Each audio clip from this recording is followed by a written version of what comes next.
Everyone else, thanks so much for sticking with us with our continuing coverage of the Waldo Canyon fire. We're going to get you right back out to that press conference going on right now at UCCS. Great question.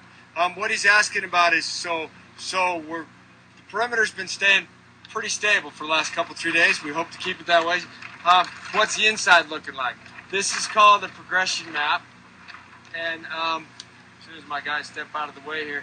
So remember we've talked about these big islands and how they've been burning out, right? And what that means.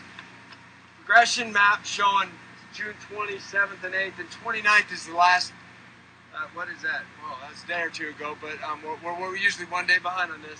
But so you can see how these interior islands, see the purple that's developed in those islands? That's what burned on the 29th. Same kind of thing happened on the 30th. It's just starting to eat away those interior islands. Like I mentioned, we're not going after them because we still got something to do before we can go deal with that. So this visually depicts what we've been talking about.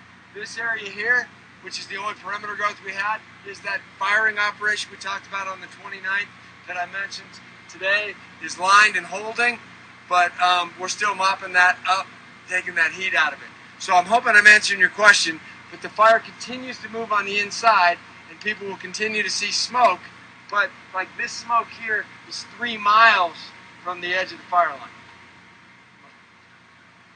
One qualification up. So are there spots that burn that are no longer burned? Lots. If you could look at the fire from the air, it's kind of a mosaic. There's black spots that are really black. Technical term is, there's high severity burn. There are some that are low severity burn. There are some that are green islands. In some places, there's a lot of trees out there. There's brush. There's pockets, islands of vegetation, and we haven't got in much past 1,000 feet at the most to deal with those things from the perimeters, just because it's not worth the time and effort at this particular stage of the fire to get in there and deal with it. It's on our radar screen, and we're working closely with Jerry and the forest to make sure as soon as we can go save those patches of green wherever we can. Yes, ma'am.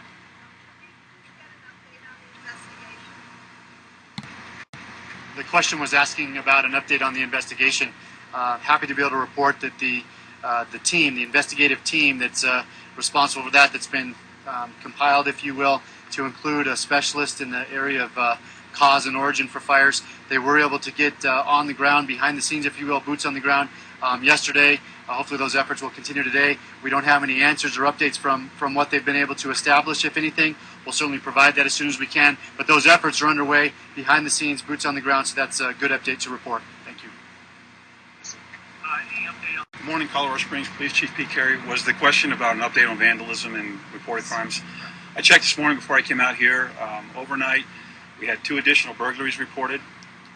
6 cars, in addition, were broken into that were reported from before, and I believe 1 additional motor vehicle theft.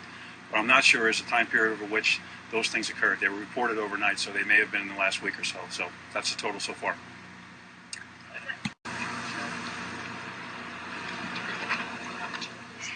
Question was, what about the folks in mountain shadows, unburned homes, areas? After we'll have that briefing at 2 o'clock.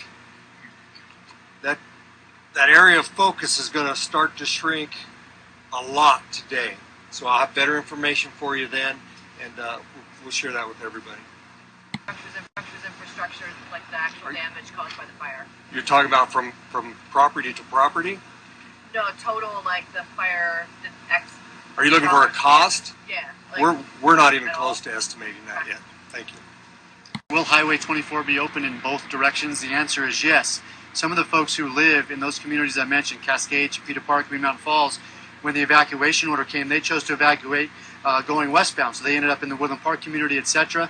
So yeah, the roadway will be open both east and westbound, again, for those residents from 9 to 1, and they'll have to show proof of residency at the traffic checkpoint, and then 1 o'clock, again, it opens for the motoring public.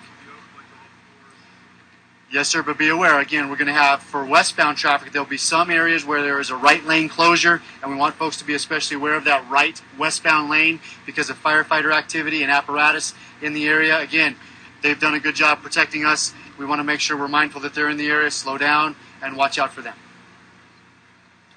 And folks, at this time, we're going to cut off the question and answer session, but many of us will be around to answer other questions that you have.